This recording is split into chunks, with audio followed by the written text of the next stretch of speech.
أقول عنك يا رسول الله وأنت كامل الأوصاف، فأنت النور لأبصارنا وقلوبنا، وأنت الطبيب والبلسم الشافي. أرسلك الله رحمة للعالمين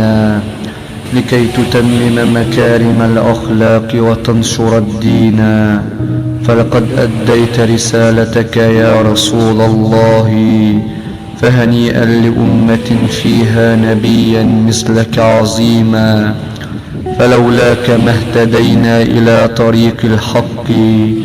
ولا عرفنا الطريق إلى الإيمان. يا خير مبعوث فينا